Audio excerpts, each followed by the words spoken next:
स्वप्न होते हैं और कौन सा स्वप्न सिद्ध होता है, कौन सा स्वप्न सही होता है, और स्वप्न को किसको बताना चाहिए और किस मुहूर्त का स्वप्न कैसा सिद्ध होता है। उसी तरह ब्रह्म वैवर्त पुराण के अंतर्गत श्री कृष्ण जन्म खंड के अंतर्गत 77वें अध्याय में 32वें नंबर श्लोक पर लिख दिया श्री वेद व्यास जी महाराज कि अगर तुम सोए और सोते से अगर स्वप्न आ गया वो स्वप्न मान्य नहीं। रात्रि को सोए, रात के समय मध्याह्न में स्वप्न आ गया मान्य होगा, पर वो तुम्हें याद नहीं है, स्मरण नहीं है तब। और फिर कहा ब्रह्म मुहूर्त में अगर आपने कोई स्वप्न देख लिया और स्वप्न श्रेष्ठ है, किसी से नहीं कहा, तो वो स्वप्न 2.5 महीना 3 महीने में सिद्ध हो जाता है,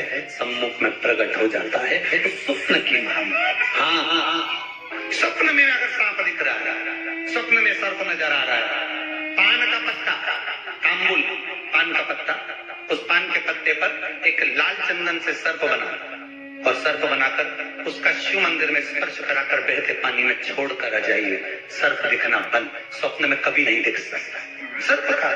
आज भी नियम है, शिव जी की बारात निकली थी, सामने से आरती आई थी, तब शंकर की बारात निकली थी। हिंदू धर्म की रीति है, आज भी आप कोई अच्छा काम करने जा रहे हो, सामने से अगर मुर्दा आता दिख जाए, आरती आती दिख जाए, समझ लेना तुम्हारा काम सफल हो जाएगा, तुम्हारा कार्य सफल हो जाएगा।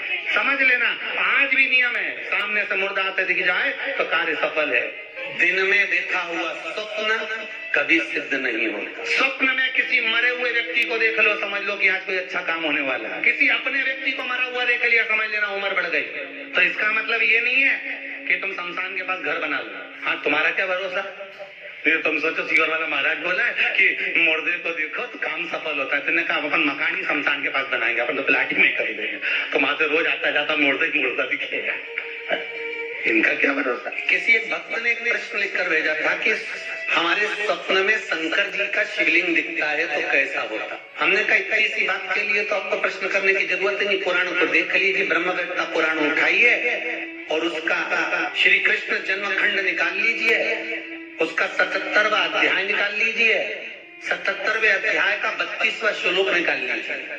ब्रह्म मुहूर्त में तुमने देखा, सुबह का समय तुम्हारी बुद्धि में, तुम्हारे विवेक में अगर शिवलिंग का दर्शन हो गया है, जिस बच्चे ने प्रश्न करा है, अगर वो कथा सुन रहा हो, वो कह रहा था कि हमारे गांव में लाइट नहीं रहती तो टीवी नहीं चलती, इसलिए मोबाइल पे सुनते हैं। तो मोबाइल पर अगर सुन रहे हो बेटा तो ध्यान करना कि अगर ब्रह्म मुहूर्त में शिवलिंग का दर्शन किया है तो जिस कार्य में आगे बढ़ोगे उस कार्य में तुमको मात्र 3 महीने में सफलता प्राप्त हो जाएगी। अगर शिवलिंग का दर्शन मात्र चाहे स्वप्न में हो चाहे हकीकत में हो, जीवन की सफलता देता है, वो सफलता प्रदान करता है। शिवलिंग का दर्शन अगर स्वप्न में भी कर रहे हो, शिवलिंग का दर्शन आप अगर हकीकत में भी कर रहे हो, वो आपको फल देगा। नाग नागिन का जोड़ा ही ऐसा होता है, पति जाए तो पत्नी बदला लेती है, पत्नी जाए तो पति बदला लेता है। इसलिए हिंदू धर्म की रीति है,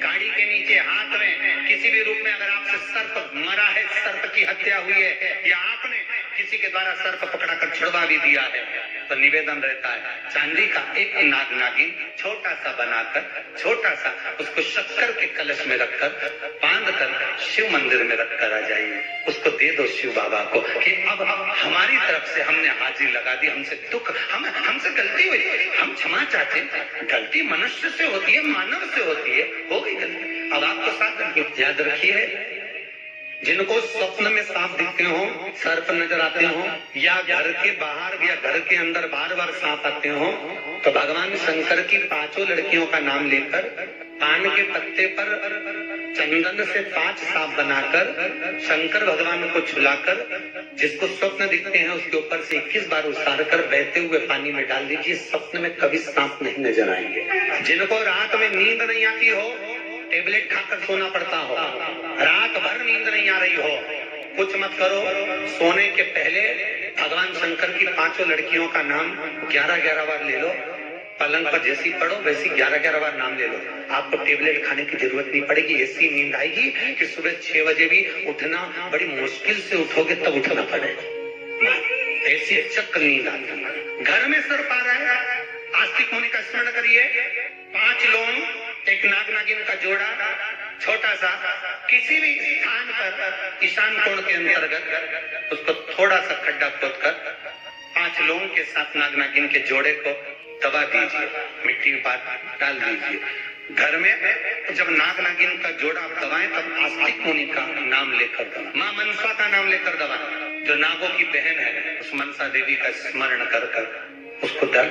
आज भी हमारे यहाँ हिंदू धर्म नीति है, जब पहला कालम नए मकान का पहला कालम जब भराता है उसमें तांबे के कलश में नाग नागिन रखकर, कमल गट्टा रखकर, अमरवेल रखकर, थोड़ी सी सरसों रखकर उसका पूजन कर पहले कालम के अंदर जो पहला कालम भराएगा, गड्ढे का पहला जो सरिया रखाता है, कालम भराता है, वास्तु पूजन के हिसाब से उसमें रखा जाता है। और वो तो वो उसके रखने के बाद भी जब मकान का मुहूर्त होता है तो वास्तु पूजन में नाग नागिन का जोड़ा रखाता है, वो भी उस मकान में कहीं ईशान के अंतर्गत उसको दबाया। कोई इसलिए कर देते हैं यहाँ पत्थर मत लगाना, यहाँ टाइल्स मत लगाना। पंडित जी से पूछोगे तो ब्राह्मण बता देगा ये जगह पर टाइल्स ना लगाइए, इस जगह पर पत्थर ना लगाइए, यहाँ पर वो गोला रखा जाएगा, यहाँ पर वो नाग नागिन का जोड़ा रखाएगा वास्तु पूजन के बाद। 4 लोहे की कील नागमणि की वास्तु पूजन में चारों मकान में चारों तरफ लगाई जाए। क्यों लगाता है कि कोई दो क्षमा याचना, परम आभूषण है, क्षमा मांग लेना,